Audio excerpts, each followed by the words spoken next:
Good afternoon, I'm Sean Yao and this is One News Now. The Maritime Industry Authority or MARINA has suspended the safety certificate of a boat that sank off the Laguna de Bay in the vicinity of Binangonan in Rizal.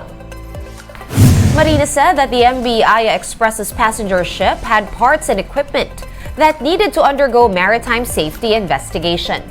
The vessel capsized off the waters of Barangay Kalinawan in Binangonan yesterday afternoon while on its way to Talim Island.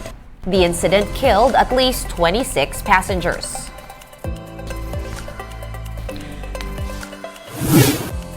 The families of the victims of the Binangonan tragedy are now calling for accountability.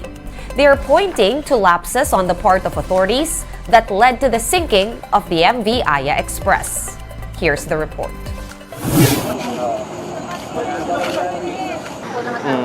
This was the heartbreaking sight at Binangonan's port last night. Casket after casket being loaded into motorbangkas after a tragedy just hours ago. These are just some of the remains of at least 26 people who drowned, where their boat capsized in this part of Laguna de Bay. The Philippine Coast Guard's initial report put the survivors at 40. One of the first bodies recovered were those of 18-year-old Erica Lavafes. Her family last got word from her at noon of Thursday. She was asking them to wait for her on the other side of the port while already aboard the MV Aya Express. Sabi niya, 12:30 nag-chat. Sabi niya, sunduin siya sa Hanusa. Ngayon, nabalitaan namin, may lumubog nga daw na bangka. Tinanong ko sa daddy ko, tinawagan ko ng tinawagan yung number niya, hindi ko makontak. Nagpa siya ako, sabi ko sa kanya, tara, pumunta tayo dun sa kabilang barangay, makibalita tayo. Now, Erica's family is claiming negligence on the end of the local Coast Guard after they allowed the boat to set sail. Eloisa said there's clearly overloading since the motorbangka was full of passengers and other personal belongings, sacks of rice, and even motorcycles. Ang sa akin lang, yung sakay nung bangka, overloaded. Nasaan ang Coast Guard?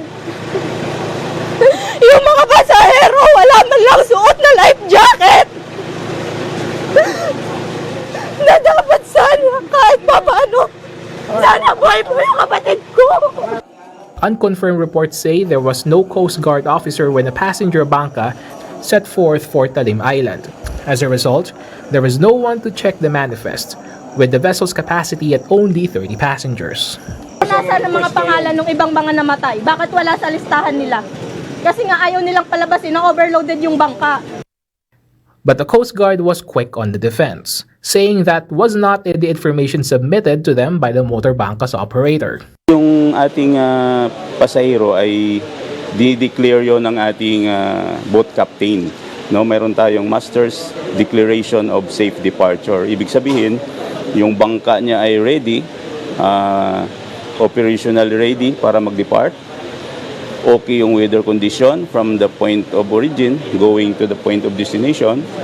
At the same time, kompleto siya ng rescue equipment like safety equipment like.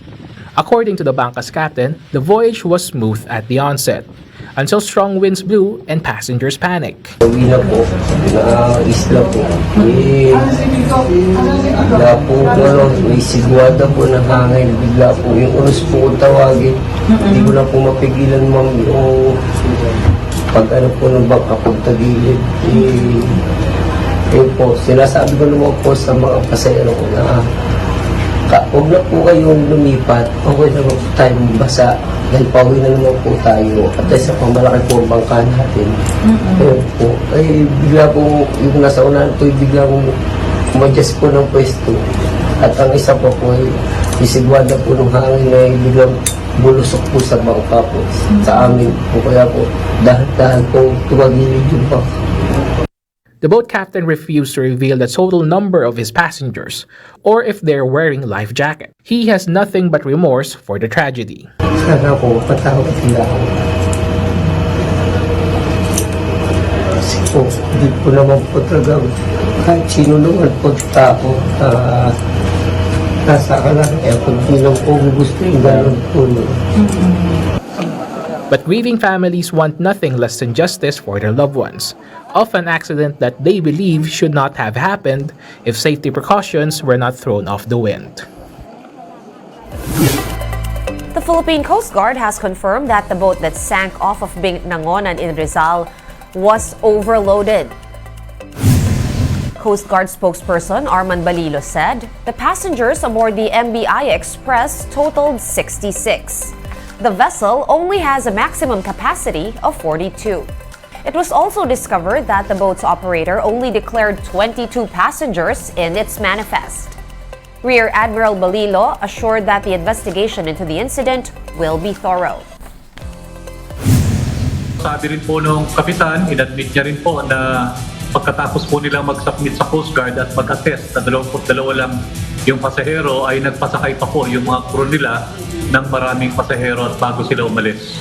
Ongoing po yung investigation. Yung crew po ay hinahanap po sa Talim Island at yung mga personnel naman po ng Philippine Coast Guard ay nasa ilalim din po ng investigation. We have more stories for you after this quick break. One News Now will be right back. Stay tuned.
You're still watching One News Now. I'm Sean Yao. Some parts of Cagayan remain flooded in the wake of Typhoon Egay's onslaught this week. Houses in Abulug are still submerged in floodwaters despite better weather conditions today. Nevertheless, residents took advantage of the sun today to retrieve and dry out their belongings that massive floods swept away. 11 towns in Cagayan are still without electricity as we speak. Over 42,000 people in the province have been affected by Typhoon Egay. Now, the death toll from the combined effects of Typhoon Egay and the southwest monsoon has climbed to 13. As of this morning, the National Disaster Risk Reduction and Management Council, or NDRRMC, has confirmed 7 deaths. The NDRRMC is still verifying the other 6 fatalities. At least 20 people are still missing, while 12 have been injured. And as for the number of affected families across 12 regions, that stands at 140,000 or more than 500,000 individuals. Strong winds and rains from Typhoon Egay and the Habagat also resulted in initial damage to agriculture worth some 58 million pesos. Let's now take a quick look at today's other top stories. President Bongbong Marcos brought home investment pledges from his trip to Malaysia worth $285 million or 15.5 billion pesos. This includes potential buy-ins in food processing, multi-service digital platforms, manufacturing, and infrastructure. The Maharlika Investment Fund. The president flew back to the Philippines last night after a 2-day state visit to Kuala Lumpur. President Marcos also said that his government is working on the repatriation of some jailed Filipinos in Malaysia. These are Filipinos who overstayed, believing that the country is part of their ancestral land. The Marcos administration will likewise bring up the possibility of pardon for Filipinos who are now on death row in Malaysia. And the province of Cavite has declared a state of calamity following the onslaught of Typhoon Egay. The typhoon left nearly 2,000 people displaced in the province and millions of pesos in damage to property and agriculture. Aside from Cavite, the provinces of Ilocos Sur and Ilocos Norte are also under a state of calamity. One News Now will be back at 3:15 p.m. I'm Sean Yao. We are One News.